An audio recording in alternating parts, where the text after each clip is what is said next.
ವೀಕ್ಷಕರೇ ನಮಸ್ಕಾರ. ಇವತ್ತಿನ ಕೃಷಿ ವಾರ್ತೆಗೆ ಸ್ವಾಗತ. ನಾನು ವಾಣಿಶ್ರೀ. ಮೊದಲಿಗೆ ಮುಖ್ಯಾಂಶಗಳು. ಡಿಸೆಂಬರ್ 7ಕ್ಕೆ ಮಂಗಳೂರಿನಲ್ಲಿ ವಿದ್ಯಾರ್ಥಿಗಳ ಮತ್ತು ರೈತರ ಸಮಾವೇಶ. ವಾರಣಾಸಿಯಲ್ಲಿ ಯಶಸ್ವಿಯಾಗಿ ಜರುಗಿದ ರಾಷ್ಟ್ರೀಯ ಬೀಜ ಸಮ್ಮೇಳನ. ರಾಜ್ಯ ಸರ್ಕಾರಗಳು ಖಾಸಗಿ ಕೃಷಿ ಕಾಲೇಜುಗಳಿಗೆ ಅವಕಾಶ ನೀಡುವ ಮುನ್ನ ನಮ್ಮ ಅನುಮತಿ ಪಡೆಯಿರಿ. ಶ್ರೀ ಹಿಮಾಂಶು ಪಾಠಕ್. ಬಿತ್ತನೆ ಬೀಜಗಳಿಗೆ ಜೈವಿಕ ಪಾಲಿಮರ್ಗಳ ಲೇಪನ ತಂತ್ರಜ್ಞಾನಕ್ಕೆ ಪೇಟೆಂಟ್ ಪಡೆದ IIOR.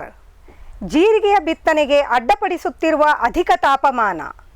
ಡಿಸೆಂಬರ್ 7ರಿಂದ ರಾಯಚೂರು ಕೃಷಿ ಮೇಳ ಆರಂಭ. ಇದೀಗ ವಾರ್ತೆಗಳ ವಿವರ. ಡಿಸೆಂಬರ್ 7ಕ್ಕೆ ಮಂಗಳೂರಿನಲ್ಲಿ ವಿದ್ಯಾರ್ಥಿಗಳ ಮತ್ತು ರೈತರ ಸಮಾವೇಶ. ರೈತರು ಕೃಷಿ ಮಾಡುವ ಬಗ್ಗೆ ಜನಸಾಮಾನ್ಯರು ಸಹ ತಿಳಿದುಕೊಳ್ಳಲಿ ಎಂದು ಆರಂಭವಾಗಿದ್ದ ದ ಫುಡ್ ಚೈನ್ ಕ್ಯಾಂಪೈನ್ ಇದೀಗ 9ನೇ ತಿಂಗಳಿಗೆ ಕಾಲಿಟ್ಟಿದೆ. ಆ ಕಾರ್ಯಕ್ರಮದ ಅಂಗವಾಗಿ ಇದೀಗ ಮುಂದಿನ ತಿಂಗಳು ಅಂದರೆ ಡಿಸೆಂಬರ್ 7ರಂದು ಮಂಗಳೂರಿನ ಕುದ್ಮಲ್ ರಂಗ ಟೌನ್ ಹಾಲ್ನಲ್ಲಿ ವಿದ್ಯಾರ್ಥಿ ಮತ್ತು ರೈತರ ನಡುವಿನ ಸಮಾವೇಶವನ್ನು ಹಮ್ಮಿಕೊಳ್ಳಲಾಗಿದೆ. ವಿದ್ಯಾರ್ಥಿಗಳಿಗೂ ಸಹ ಕೃಷಿಯ ಬಗ್ಗೆ ಅರಿವು ಮೂಡಿಸಿ ರೈತ ಬೆಳೆ ಹೇಗೆ ಬೆಳೆಯುತ್ತಾನೆ, ಕೃಷಿಯನ್ನು ಒಂದು ಉದ್ಯೋಗವಾಗಿ ಒಂದು ಉದ್ಯಮವಾಗಿ ಯಾವ ರೀತಿ ನಡೆಸಿಕೊಂಡು ಹೋಗಬೇಕು ಎನ್ನುವುದನ್ನು ತಿಳಿಸಿಕೊಡುವುದು ಈ ಸಮಾವೇಶದ ಉದ್ದೇಶವಾಗಿದೆ. ಫುಡ್ ಚೈನ್ ಕ್ಯಾಂಪೈನ್ಗೆ ಕೃಷಿ ವಿಜ್ಞಾನ ಕೇಂದ್ರ, ರಾಷ್ಟ್ರೀಯ ಗೇರು ಸಂಶೋಧನಾ ಸಂಸ್ಥೆಗಳು ಸಹಾಯ ಮಾಡುತ್ತಿದ್ದು, ಈ ಸಮಾವೇಶದಲ್ಲಿ ಭಾಗಿಯಾದ ರೈತರಿಗೆ ನೂತನ ಬೇಸಾಯ ತಾಂತ್ರಿಕತೆಗಳ ಬಗ್ಗೆ ಸಹ ತಿಳಿಸಿಕೊಡಲಾಗುವುದು. ಮಂಗಳೂರು ಜಿಲ್ಲೆಯಾದ್ಯಂತ ರೈತರು ಮತ್ತು ಗ್ರಾಹಕರನ್ನು ಒಟ್ಟಿಗೆ ಸೆಳೆಯುವ ಈ ರೀತಿಯ ಹಲವಾರು ಕಾರ್ಯಕ್ರಮಗಳನ್ನು ಆಯೋಜಿಸಲಾಗುತ್ತಿದೆ. ಇದರಿಂದ ಹೊರ ಪ್ರಪಂಚಕ್ಕೆ ಏನು ಬೇಕು ಎನ್ನುವುದನ್ನು ಅರಿಯಲು ರೈತರಿಗೆ ಅನುಕೂಲ ಆದರೆ, ರೈತ ಯಾವ ರೀತಿ ಬೆಳೆ ಬೆಳೆಯುತ್ತಾನೆ, ತಾವು ತಿನ್ನುವ ಆಹಾರ ಪದಾರ್ಥ ಹೇಗೆ ತಯಾರಾಗುತ್ತದೆ ಎನ್ನುವುದು ಸಾಮಾನ್ಯ ವರ್ಗಕ್ಕೆ ತಿಳಿಯುತ್ತದೆ ಎನ್ನುವುದು ಈ ಕ್ಯಾಂಪೈನ್ನ ಮೂಲ ಉದ್ದೇಶವಾಗಿದೆ. ವಾರಣಾಸಿಯಲ್ಲಿ ಯಶಸ್ವಿಯಾಗಿ ಜರುಗಿದ ರಾಷ್ಟ್ರೀಯ ಬೀಜ ಸಮ್ಮೇಳನ. ಕೇಂದ್ರ ಕೃಷಿ ಮತ್ತು ರೈತ ಕಲ್ಯಾಣ ಇಲಾಖೆಯು ವಾರಣಾಸಿಯ ಪ್ರಾದೇಶಿಕ ಅಂತಾರಾಷ್ಟ್ರೀಯ ಭತ್ತದ ಸಂಶೋಧನಾ ಕೇಂದ್ರದಲ್ಲಿ ಆಯೋಜಿಸಿದ್ದ 13ನೇ ರಾಷ್ಟ್ರೀಯ ಬೀಜ ಸಮ್ಮೇಳನ ಯಶಸ್ವಿಯಾಗಿ ಜರುಗಿತು. ನವೆಂಬರ್ 28ರಂದು ಕೇಂದ್ರ ಕೃಷಿ ಮತ್ತು ರೈತ ಕಲ್ಯಾಣ ಸಚಿವರಾದ ಶ್ರೀ ಶಿವರಾಜ್ ಸಿಂಗ್ ಚೌಹಾಣ್ ಅವರು ಆನ್ಲೈನ್ನಲ್ಲಿ ಈ ಸಮ್ಮೇಳನವನ್ನು ಉದ್ಘಾಟಿಸಿದರು. ಈ ಕಾರ್ಯಕ್ರಮವನ್ನು ಉದ್ದೇಶಿಸಿ ಮಾತನಾಡುತ್ತಾ ಸಚಿವರು ಭಾರತ ಬೀಜೋತ್ಪಾದನೆಯಲ್ಲಿ ಜಾಗತಿಕವಾಗಿ ನಂಬರ್ 1 ಪಟ್ಟವನ್ನು ಪಡೆದುಕೊಳ್ಳುತ್ತಿದೆ. ನಮ್ಮ ದೇಶದ ವಿಶಾಲವಾದ ಕೃಷಿ ಭೂಮಿಯನ್ನು, ಸುಲಭವಾಗಿ ದೊರೆಯುವ ಸಂಪನ್ಮೂಲವನ್ನು, ಇಲ್ಲಿ ನಡೆಯುತ್ತಿರುವ ನೂತನ ಸಂಶೋಧನೆಗಳನ್ನು ಬಳಸಿಕೊಂಡು ನಾವು ಹವಾಮಾನ ವೈಪರೀತ್ಯ ತಡೆದುಕೊಳ್ಳುವ ಹೊಸ ತಳಿಗಳನ್ನು ಅಭಿವೃದ್ಧಿಪಡಿಸಿ ಉತ್ತಮ ಇಳುವರಿ ಪಡೆಯುವತ್ತ ಗಮನ ಹರಿಸಬೇಕು. ಬೀಜೋತ್ಪಾದನೆ ಕೇವಲ ಹೈಬ್ರಿಡ್ ಬೀಜ ತಯಾರಿಕೆಯಲ್ಲಿ ಅಥವಾ ಪ್ರೈವೇಟ್ ಕಂಪನಿಗಳಿಗೆ ಮಾತ್ರ ಸೀಮಿತವಾಗಿರಬಾರದು. ಸರ್ಕಾರಿ ಸಂಸ್ಥೆಗಳು ಸಹ ವಾಣಿಜ್ಯ ಬೆಳೆಗಳ ಬೀಜಗಳನ್ನು ಉತ್ಪಾದಿಸಿ ರೈತರಿಗೆ ನೀಡಬೇಕು ಎಂದರು. ಈ ಸಮ್ಮೇಳನದಲ್ಲಿ ದೇಶ ವಿದೇಶಗಳಿಂದ ಸುಮಾರು 700 ಗಣ್ಯರು ಭಾಗವಹಿಸಿದ್ದರು. ಇಂದು ಮುಕ್ತಾಯವಾದ ಈ ಕಾರ್ಯಕ್ರಮದಲ್ಲಿ ರೈತರು ಅಭಿವೃದ್ಧಿಪಡಿಸುವ ನೂತನ ತಳಿಯ ಬೀಜಕ್ಕೆ ಹಕ್ಕುಸ್ವಾಮ್ಯ ನೀಡುವುದು, ಒಂದು ರಾಷ್ಟ್ರ ಒಂದು ಪಾಲಿಸಿಯಂತಹ ಹಲವಾರು ಅತಿ ಮುಖ್ಯ ವಿಷಯಗಳ ಬಗ್ಗೆ ಸಹ ಚರ್ಚೆಯಾಯಿತು. ಭಾರತದ ಮಾಂಸದ ರಫ್ತು ಇನ್ನಷ್ಟು ಹೆಚ್ಚಲಿದೆ ಎಂದ ವರದಿಗಳು. ರೈತರ, ಸಂಸ್ಕರಣೆದಾರರ ಮತ್ತು ಸರ್ಕಾರದ ಒಟ್ಟಾರೆ ಪ್ರಯತ್ನದಿಂದಾಗಿ ಭಾರತದಲ್ಲಿ ತಯಾರಾಗುವ ಮಾಂಸವು ಸ್ವಚ್ಛವಾಗಿ ಗ್ರಾಹಕರ ಕೈ ಸೇರುತ್ತಿದೆ. ಮಾಂಸದ ಗುಣಮಟ್ಟ ಹೆಚ್ಚಿರುವುದರಿಂದ ವಿದೇಶಗಳಲ್ಲಿಯೂ ಸಹ ಭಾರತದಿಂದ ಬರುವ ಮಾಂಸಕ್ಕೆ ಹೆಚ್ಚಿನ ಬೇಡಿಕೆ ಬರತೊಡಗಿದೆ. ಭಾರತ 2023ರಲ್ಲಿ ಒಟ್ಟಾರೆ $3.6 ಬಿಲಿಯನ್ ಮೊತ್ತದ ಶೀತಲೀಕರಣಗೊಳಿಸಿದ ಮಾಂಸವನ್ನು ವಿದೇಶಗಳಿಗೆ ರಫ್ತು ಮಾಡಿತ್ತು. ಇದು ಹಿಂದಿನ ವರ್ಷಕ್ಕಿಂತ 12.1% ಹೆಚ್ಚು. ಇನ್ನು ಈ ವರ್ಷ ಮಧ್ಯ ಏಷ್ಯಾ ಮತ್ತು ಆಫ್ರಿಕಾ ದೇಶಗಳಿಂದ ಭಾರತದ ಮಾಂಸಕ್ಕೆ ಉತ್ತಮ ಬೇಡಿಕೆ ಬಂದಿದ್ದು, ಭಾರತದ ಮಾಂಸದ ರಫ್ತು ಇನ್ನಷ್ಟು ಹೆಚ್ಚಲಿದೆ ಎಂದು ಅಂದಾಜಿಸಲಾಗಿದೆ. ಅಪೇಡಾದ ವರದಿಯ ಪ್ರಕಾರ 2024ರಲ್ಲಿ ಇದುವರೆಗೂ ಭಾರತದಿಂದ ಒಟ್ಟಾರೆ 5.53 ಲಕ್ಷ ಟನ್ನಷ್ಟು ಮಾಂಸ ರಫ್ತಾಗಿದೆ. ಈ ಅಂಕಿಅಂಶ ಇನ್ನಷ್ಟು ಹೆಚ್ಚಲಿದ್ದು, ದೇಶೀಯ ಮಾಂಸದ ಮಾರುಕಟ್ಟೆಯಲ್ಲೂ ಸಹ ರೈತರು ಸಾಕಿದ ಆಡು, ಕುರಿ, ಕೋಳಿ, ಹಂದಿ ಮತ್ತು ಎಮ್ಮೆ ಮಾಂಸಕ್ಕೆ ಉತ್ತಮ ಬೆಲೆ ಬರಲಿದೆ ಎಂದು ಅಂದಾಜಿಸಲಾಗಿದೆ. ಇದೀಗ ಒಂದು ವಾಣಿಜ್ಯ ವಿರಾಮ. ವೆಟ್ಪೆಟ್ ಗಿಡಮೂಲಿಕಾ ಉತ್ಪನ್ನಗಳು. ಬೋವಿಟೋನ್ ವೆಟ್ 33 ಗಿಡಮೂಲಿಕೆಗಳ ಜಾನುವಾರು ಆರೋಗ್ಯವರ್ಧಕ ಟಾನಿಕ್. ದೂದ್ ಪ್ಲಸ್ ಅಧಿಕ ಹಾಲು, ಡಿಗ್ರಿ ಮತ್ತು ಫ್ಯಾಟ್, ರಾಸು ಸುಲಭವಾಗಿ ಹಾಲಿಳಿಸುತ್ತದೆ. ಫಾಸ್ಟ್ ಪ್ಲಸ್ ಗರಿಷ್ಠ ರಂಜಕ, ಕ್ಯಾಲ್ಸಿಯಂ, ಜೀವಸತ್ವಗಳು, ಖನಿಜಗಳು, ಪ್ರೋಬಯೋಟಿಕ್ಸ್ ಇತ್ಯಾದಿ. ಹಸು, ಎತ್ತು, ಎಮ್ಮೆ, ಕೋಣ, ಹಂದಿ, ಕುರಿ, ಆಡು, ಕೋಳಿಗಳಿಗೆ ವೆಟ್ಪೆಟ್ ಫಾರ್ಮುಲೇಷನ್ಸ್ ಉತ್ಪಾದನೆ, ಶ್ರಮಜೀವಿಯಿಂದ ಸರಬರಾಜು. ಜಾಣ ಹೈನುಗಾರನ ಜಾಣ್ಮೆಯ ಆಯ್ಕೆ ವೆಟ್ಪೆಟ್ ಉತ್ಪನ್ನಗಳು. ಸಮೃದ್ಧ ಸಾವಯವ ಗೊಬ್ಬರ, ಎಂಎಸ್ಜಿಪಿ ಮತ್ತು ಕೆಸಿಡಿಸಿ ಉತ್ಪಾದನೆ, ಫಾರ್ಮ್ ಟಿವಿಯಿಂದ ಸರಬರಾಜು. ಅತಿ ಕಡಿಮೆ ಬೆಲೆಗೆ ಅತ್ಯುತ್ತಮ ಗೊಬ್ಬರ. ಇಲ್ಲ ಭಾರಲೋಹ, ಕೃಷಿ ವಿಶ್ವವಿದ್ಯಾಲಯದಿಂದ ಪರೀಕ್ಷಿತ ಸಾವಯವ ಇಂಗಾಲ, ಎನ್ಪಿಕೆ, ಪಿಎಚ್, ಇಸಿ ಎಲ್ಲ ನಿಗದಿತ ಮಿತಿಯಲ್ಲಿ.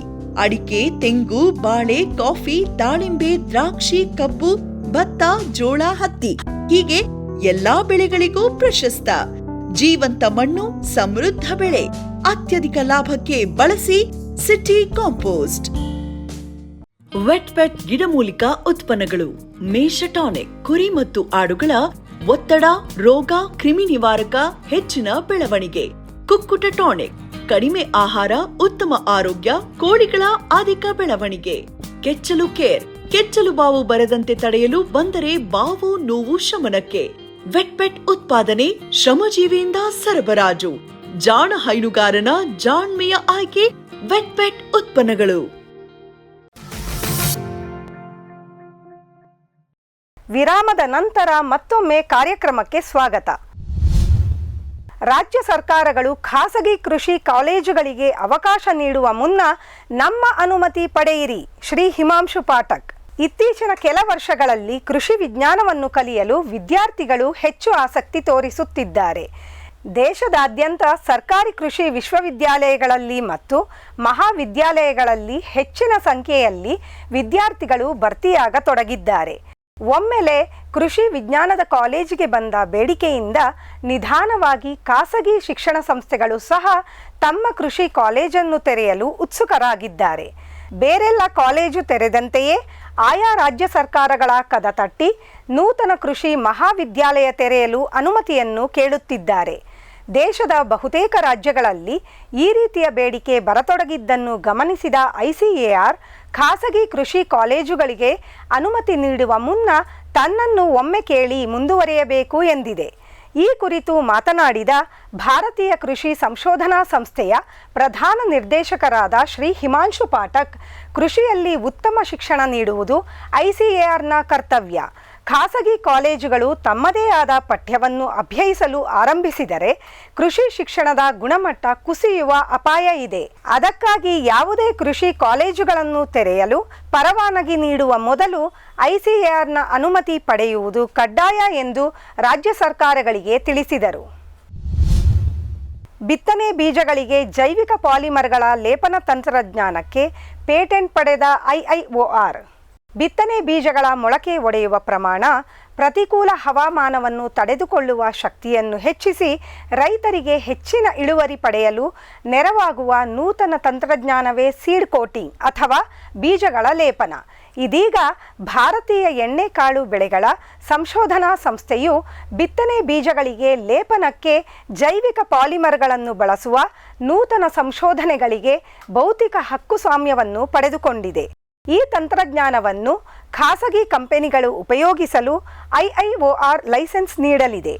ಜೈವಿಕ ಪಾಲಿಮರ್ಗಳನ್ನು ಲೇಪನ ಮಾಡಿರುವ ಬೀಜಗಳನ್ನು ತಮ್ಮ ಜಮೀನಿನಲ್ಲಿ ಬಿತ್ತುವುದರಿಂದ ಹಾಕಿದ ಬಹಳಷ್ಟು ಬೀಜಗಳು ಮೊಳಕೆ ಬಂದು ಮತ್ತೊಮ್ಮೆ ಬಿತ್ತುವ ತಾಪತ್ರಯ ರೈತರಿಗೆ ಇರುವುದಿಲ್ಲ. ಜೊತೆಗೆ ಬೀಜದಿಂದ ಬರುವ ರೋಗಗಳ ಹಾವಳಿ ಕಡಿಮೆ ಆಗುತ್ತದೆ. ಜೈವಿಕ ಪಾಲಿಮರ್ಗಳ ಲೇಪನವಾಗಿರುವುದರಿಂದ ಹವಾಮಾನ ವೈಪರೀತ್ಯವನ್ನು ತಡೆದುಕೊಳ್ಳುವ ಶಕ್ತಿಯನ್ನು ಆ ಬೀಜಗಳು ಹೊಂದಿರುತ್ತವೆ.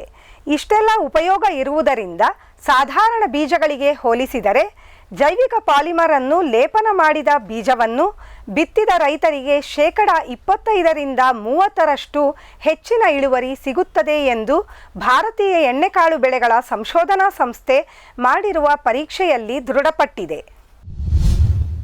ಜೀರಿಗೆಯ ಬಿತ್ತನೆಗೆ ಅಡ್ಡಪಡಿಸುತ್ತಿರುವ ಅಧಿಕ ತಾಪಮಾನ. ರಾಜಸ್ಥಾನ್ ಮತ್ತು ಗುಜರಾತಿನಲ್ಲಿ ಚಳಿಗಾಲದ ಸಮಯದಲ್ಲೂ ಅಧಿಕ ತಾಪಮಾನ ಇರುವುದರಿಂದ ಸಾಸಿವೆ ಬೆಳೆ ಬಿತ್ತನೆಗೆ ತೊಂದರೆಯಾಗುತ್ತಿರುವುದರ ಬಗ್ಗೆ ನಾವು ಈಗಾಗಲೇ ವರದಿ ಮಾಡಿದ್ದೆವು. ಇದೀಗ ಹಗಲು ಹೊತ್ತಿನಲ್ಲಿ ಹೆಚ್ಚಿರುವ ತಾಪಮಾನದ ಪರಿಣಾಮ ಜೀರಿಗೆ ಬೆಳೆಯ ಮೇಲೆ ಕೂಡ ಆಗುತ್ತಿದೆ. ಅತಿ ಹೆಚ್ಚು ಜೀರಿಗೆ ಬೆಳೆಯುವ ಗುಜರಾತ್ ಮತ್ತು ರಾಜಸ್ಥಾನದಲ್ಲಿ ಈಗಾಗಲೇ ಬಿತ್ತಿರುವ ಜೀರಿಗೆಯು ಮೊಳಕೆಯೊಡೆಯದೆ ಹಾಳಾಗಿದ್ದು, ಈಗಾಗಲೇ ಅಧಿಕವಾಗಿರುವ ತಾಪಮಾನದಲ್ಲಿ ಮತ್ತೊಮ್ಮೆ ಬಿತ್ತನೆ ಮಾಡಲು ರೈತರು ಹಿಂದೇಟು ಹಾಕುತ್ತಿದ್ದಾರೆ. ಗುಜರಾತ್ನಲ್ಲಿ ಹಿಂದಿನ ವರ್ಷ 6.1 ಲಕ್ಷ ಎಕರೆಯಲ್ಲಿ ಜೀರಿಗೆಯನ್ನು ಬಿತ್ತಲಾಗಿತ್ತು. ಆದರೆ ಬಿತ್ತನೆ ಕ್ಷೇತ್ರ ಈ ಬಾರಿ ಕೇವಲ 1.44 ಲಕ್ಷ ಎಕರೆಯಷ್ಟಿದೆ. ಇದೇ ಪರಿಸ್ಥಿತಿ ರಾಜಸ್ಥಾನದಲ್ಲೂ ಸಹ ಮುಂದುವರೆದಿದೆ. ಈ ಬಾರಿಯ ಹಿಂಗಾರು ಬಿತ್ತನೆ ಡಿಸೆಂಬರ್ 20ರ ತನಕ ಮುಂದುವರಿಯುವ ಲಕ್ಷಣವಿದ್ದು, ಅಲ್ಲಿಯವರೆಗೆ ರಾಜ್ಯದಲ್ಲಿ ಚಳಿ ಆವರಿಸಿ ತಾಪಮಾನ ಕಡಿಮೆ ಆಗಿದ್ದೇ ಆದಲ್ಲಿ ಜೀರಿಗೆ ಬಿತ್ತನೆ ಚುರುಕು ಪಡೆದುಕೊಳ್ಳಲಿದೆ ಎಂದು ಅಂದಾಜಿಸಲಾಗಿದೆ. ರಾಜಸ್ಥಾನ ಮತ್ತು ಗುಜರಾತಿನಲ್ಲಿ ತಾಪಮಾನ ನಿಧಾನವಾಗಿ ಕಡಿಮೆ ಆಗುತ್ತಿದ್ದು, ರಾಜ್ಯದಲ್ಲಿ ಇಸಾಬ್ಗುಲ್ ಬೆಳೆಯುತ್ತಿದ್ದ ರೈತರೂ ಸಹ ಜೀರಿಗೆ ಬಿತ್ತುತ್ತಾರೆ ಎನ್ನುವ ಆಶಾಭಾವನೆಯಲ್ಲಿ ಕೃಷಿ ಇಲಾಖೆ ಇದೆ. ಡಿಸೆಂಬರ್ 7ರಿಂದ ರಾಯಚೂರು ಕೃಷಿ ಮೇಳ ಆರಂಭ. 2024ರ ರಾಯಚೂರು ಕೃಷಿ ವಿಶ್ವವಿದ್ಯಾಲಯದ ಕೃಷಿ ಮೇಳವು ಡಿಸೆಂಬರ್ 7, 8 ಮತ್ತು 9ರಂದು ನಡೆಯಲಿದ್ದು, ರೈತರು ಬಹುಸಂಖ್ಯೆಯಲ್ಲಿ ಬರಬೇಕು ಎಂದು ಕೋರಲಾಗಿದೆ. ಈ ಬಾರಿಯ ಕೃಷಿ ಮೇಳದ ಘೋಷವಾಕ್ಯ ಹವಾಮಾನ ಬದಲಾವಣೆಗೆ ಸುಸ್ಥಿರ ಕೃಷಿ. ಪ್ರತಿ ಬಾರಿಯಂತೆ ಈ ಬಾರಿಯೂ ಸಹ ರೈತರಿಗೆ ಮಾಹಿತಿ ನೀಡುವ ಬೆಳೆ ಪ್ರಾತ್ಯಕ್ಷಿತೆಗಳು, ಕೃಷಿ ಮಳಿಗೆಗಳು, ವಿಜ್ಞಾನಿಗಳ ಮತ್ತು ರೈತರ ಸಂವಾದ ಕಾರ್ಯಕ್ರಮ, ಪ್ರಶಸ್ತಿ ಪಡೆದ ರೈತರಿಂದ ಭಾಷಣದಂತಹ ಹಲವಾರು ಕಾರ್ಯಕ್ರಮಗಳು ಇರಲಿವೆ. ಒಟ್ಟಾರೆ 3 ದಿನ ನಡೆಯುವ ಈ ಕೃಷಿ ಮೇಳಕ್ಕೆ ಆಗಮಿಸಿ ಮಾಹಿತಿಯನ್ನು ಪಡೆದುಕೊಂಡು ಕೃಷಿ ಮೇಳವನ್ನು ಯಶಸ್ವಿಗೊಳಿಸಬೇಕು ಎಂದು ಕೋರಲಾಗಿದೆ. ಇವಿಷ್ಟು ಇವತ್ತಿನ ಕೃಷಿ ವಾರ್ತೆ.